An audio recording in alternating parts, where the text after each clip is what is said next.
kul mun tin bom farang pathiani ram hong kan pe ui phum tlang hi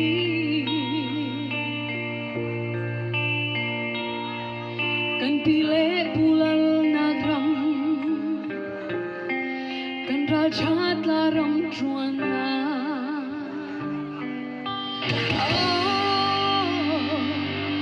Din siam na siro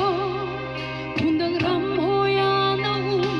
lung fak siame pundang ram ding na do lo om ram na si ui pula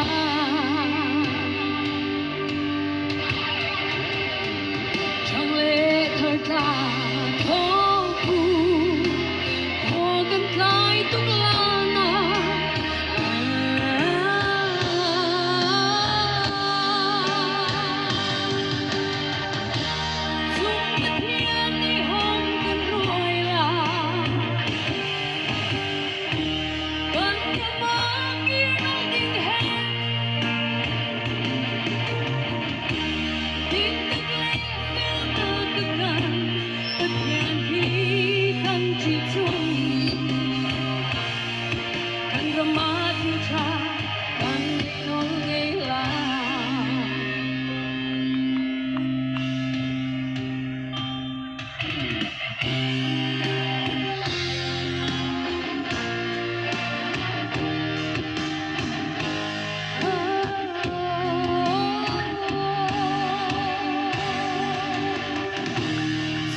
Din siam na siro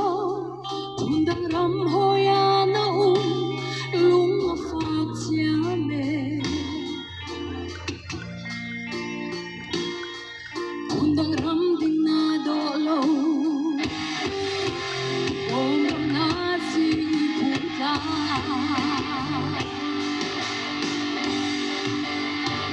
chang le thar ta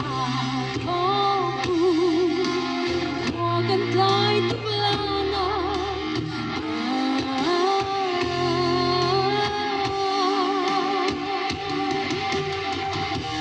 cho kênh